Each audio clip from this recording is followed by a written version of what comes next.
Good morning, everyone.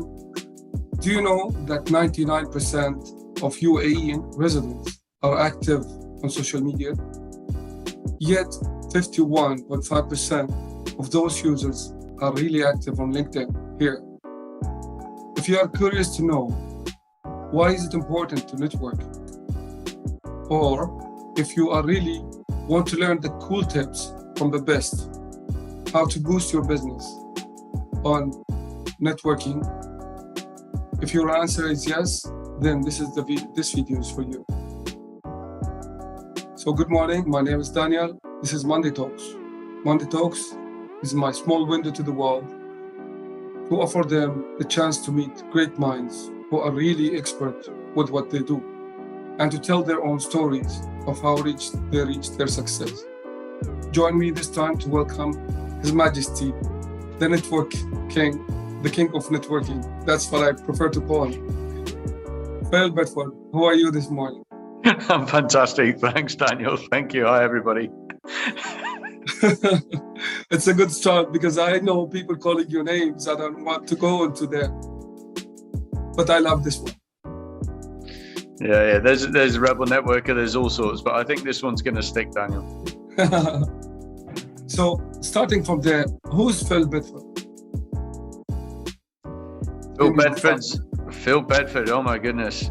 Phil Bedford's a little boy from a fishing village in the south of England who was bullied as a kid, who had loving parents, and somehow managed to unleash the Phil inside and find his way to the great Dubai, where I now get to impact other people who are reaching for their dreams by providing what helped me make that transition, which is the power and the beauty of surrounding yourself with the right people to support you in your journey. I remember once you said at the beginning, you were that person who sits in the corner in every event knowing nothing about networking, right? And now you're coaching people how to master the skill of networking. Can you take us in this journey of this big transformation? Yeah, I mean, I think I used to be as I said previously, bullied as a kid. When you're bullied, a survival technique is to hide. And, I think as you sort of take that into your future life, a lot of hiding also means that you don't necessarily want to stand out. You don't want to say what you're thinking necessarily, because it gives people the opportunity to focus on you. And so I think, particularly if you're a natural introvert already, it just reinforces the challenge.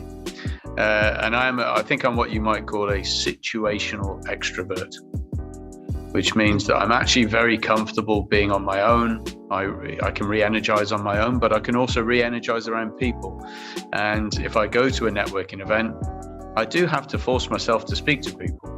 I'm quite happy just to stand there and watch. But in the same way, I teach salsa as well.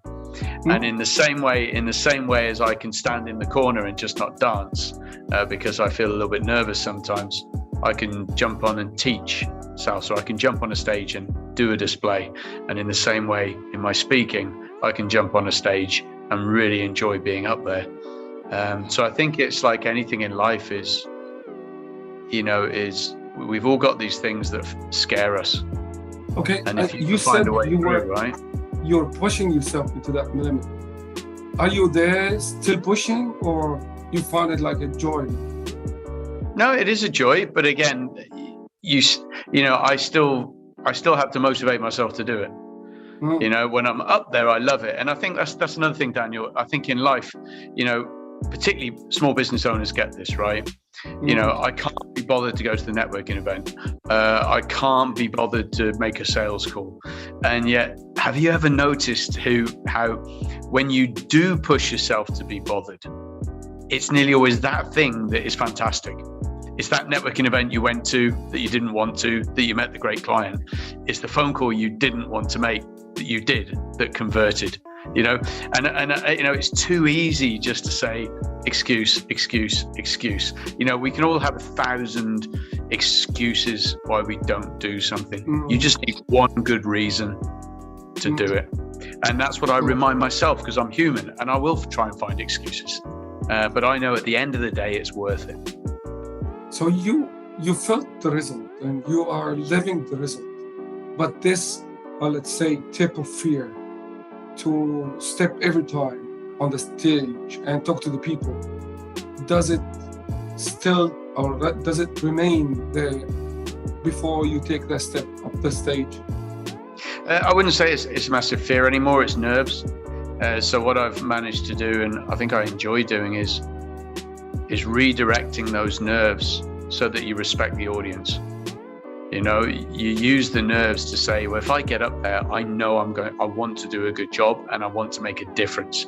And I think if you're completely comfortable standing up there and there's no nerves at all, maybe you might possibly start to take it for granted a little bit.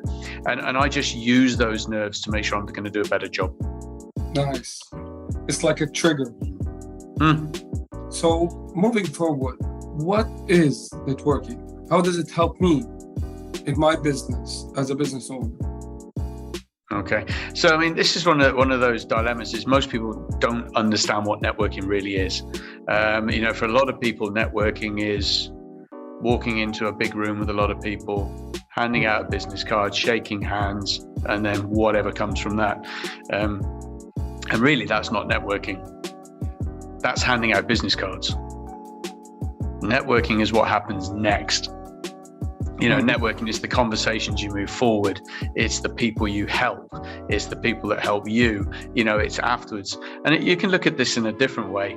You know, cast your mind back to when you met your best friend at school. You know, the first time you met your best friend, you know, maybe you threw them a ball.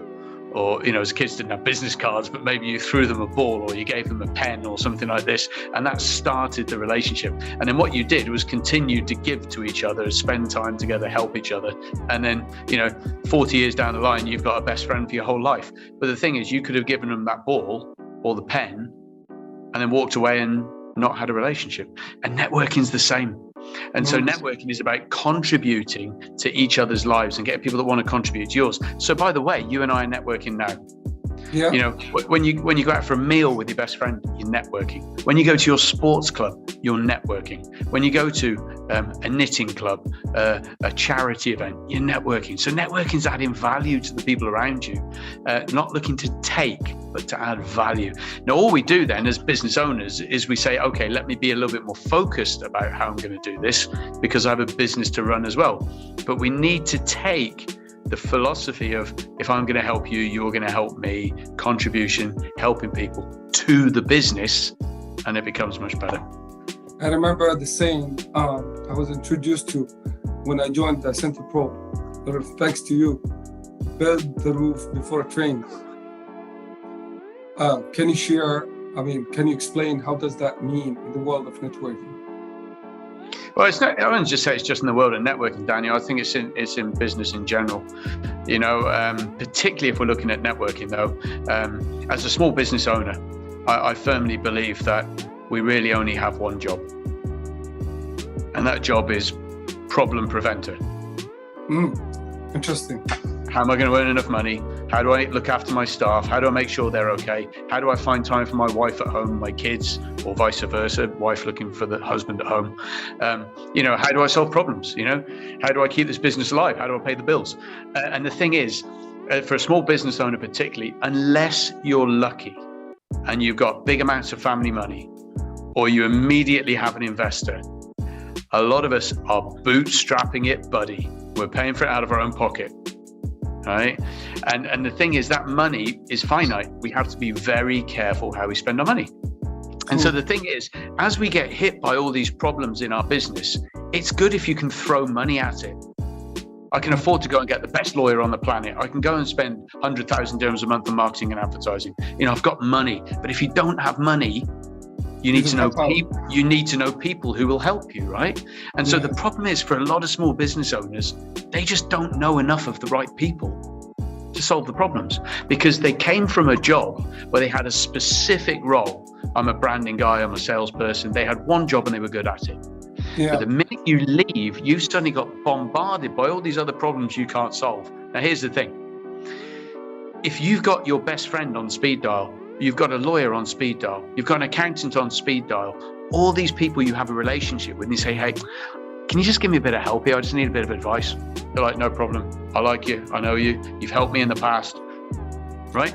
But the thing is, if you don't, oh yeah, exactly. That's the other side of networking, problem solving. And the thing is, if you don't have those relationships, your only solution is Google, Bubba.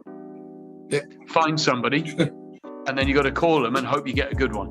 So what I say to people is, build the roof before it rains. Build your network. Well, now, if you can't do it before you start your business. Okay, I would love to go to Phil, the person, because I want people here to learn more.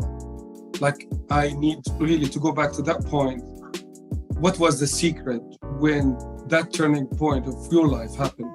Like when you decided to quit being an almost shy guy and shift to be a great influencer who can change the people's mindset.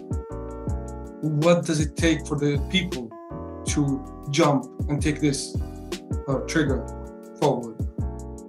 I think everyone's going to have their own.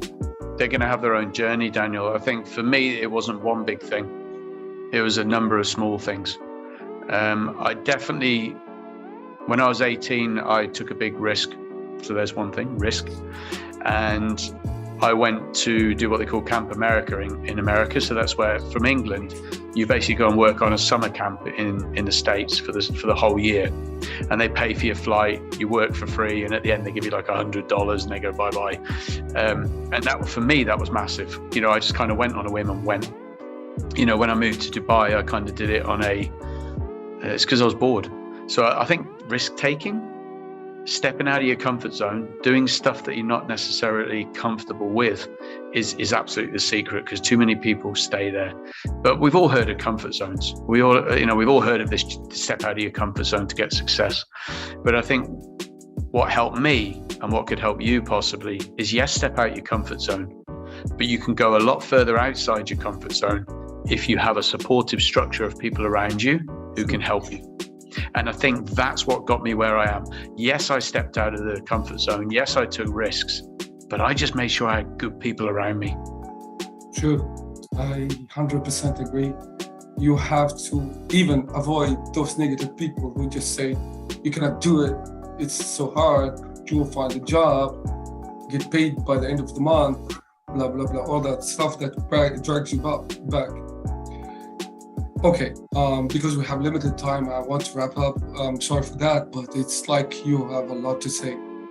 I want just like one advice. Would you like to share with those people who really seek success, or let's say they're in the first step of their own dreams and building their own business? What's that advice could be? I think number one is that it's hard to say just one thing. But I think the one thing that you actually, Daniel, one thing that I think I've always been impressed about you is you don't make any excuses. You know you need it, sounds good, so you make it happen. And I think this comes from the late, great Bob Proctor. And he used to say the biggest gap is between what we know and what we do. True. And so nothing happens without action. And so I think that has to be the tip. And the only person who can take action on your own success is you. Sure. Cannot agree more again. All right, that was so lovely. Ladies and gentlemen, if you're interested to know more about networking, how this changed your life, please reach out to Phil Bedford. He has a lot more to say. That was Monday Talks, Danial Tokath with Phil Bedford. Thank you very much, Phil. Take it easy, guys. See you all, guys.